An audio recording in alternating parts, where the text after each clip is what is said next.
Dr. Gilberto Natalini, o que aconteceu na semana passada? Ventos de 100 quilômetros, uma tragédia, problemas para todos aqui, né, em regiões densamente povoadas, como é São Paulo e a região metropolitana. Será que isso foi um fato isolado ou teremos de conviver disso daqui para frente? Bom, em primeiro lugar, obrigado pelo convite, Vila, de estar aqui com você, te cumprimentar, dar um abraço, te parabenizar. Obrigado. Por quem você é, cumprimentar o Nabil, que fui vereador com ele na Câmara, eu sempre nosso professor Carlos Nobre, que está aqui com a gente, e quem está nos assistindo ou vai nos assistir. Olha, isso não é um problema isolado, não.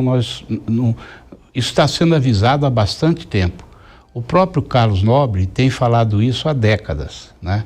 E nós, tanto eu como o Nabil, enquanto vereadores aqui, enquanto munícipes de São Paulo, temos falado isso, que as mudanças climáticas vieram para ficar e que as cidades, elas são as mais atingidas, porque as pessoas hoje moram nas cidades. E as cidades brasileiras, e uma boa parte das cidades do mundo, não estão preparadas mesmo, nem para as ondas de calor, nem para as chuvas violentas. Hoje choveu na Zona Leste, encheu um monte de lugar na Zona Leste, né, enchente.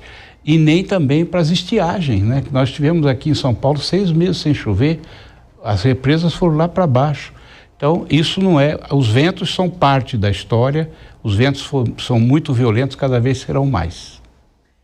Nabil Bonduque, você, Nabil, combina o trabalho acadêmico, como professor universitário de décadas, né, com o trabalho político, aquele cotidiano, que não deve ser fácil na Câmara Municipal de São Paulo. E você que nos acompanha, a Câmara Municipal de São Paulo, especialmente se você não é de São Paulo, é a maior do Brasil, tem 55 vereadores. E a maior cidade do Brasil, a maior população é da cidade de São Paulo.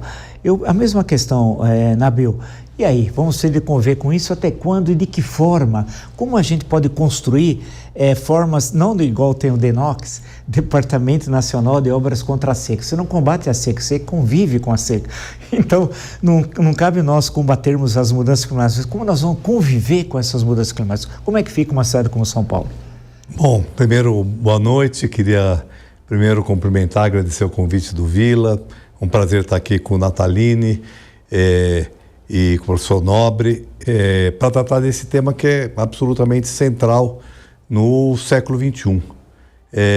Vamos ter que conviver, sim, né? Por quê? Porque, primeiro, as mudanças climáticas estão aí, os eventos extremos estão aí, vão se agravar nos próximos anos, e isso exige que a gente adapte as cidades para enfrentar essas situações. É claro que tem todo um conjunto de políticas necessárias, que eu acho que o professor Nobre vai falar, né, para reduzir a emissão de gases de efeito estufa, zerar, se possível, zerar o desmatamento na Amazônia, reduzir e até zerar também a emissão de combustíveis fósseis. Eu tive na COP agora, a gente viu como é difícil construir o caminho, né, para a gente prever o fim da utilização dos combustíveis fósseis, mas, né, mesmo que a gente tenha sucesso nessas iniciativas, que a gente consiga conter a elevação da temperatura da Terra até 1,5 grau, eu acho difícil, mas menos de 2 graus,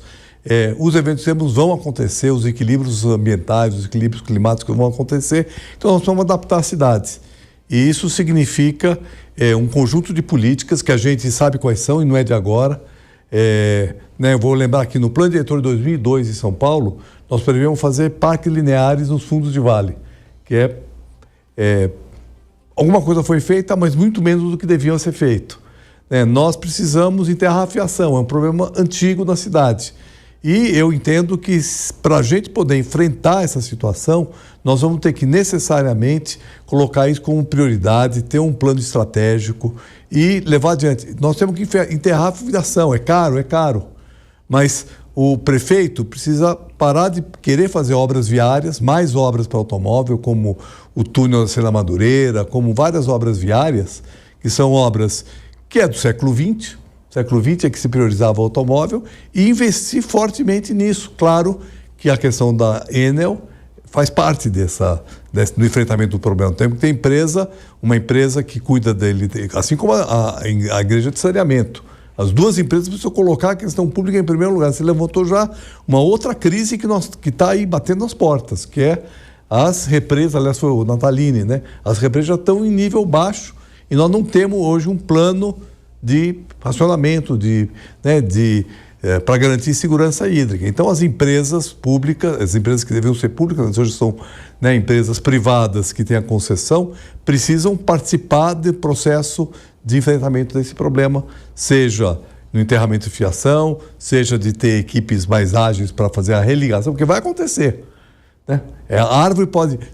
Cuidar da arborização, a prefeitura precisa cuidar, mas não adianta. A gente viu, por exemplo, nessa tempestade da semana passada, que teve situações que as árvores caíram e derrubaram a fiação, mas teve situações onde a fiação caiu, né, sem precisar ter árvore derrubando ela, porque o vento foi muito forte. Então, adaptar a cidade é emergencial, assim como enfrentar, principalmente no Brasil, desmatamento e redução das emissões.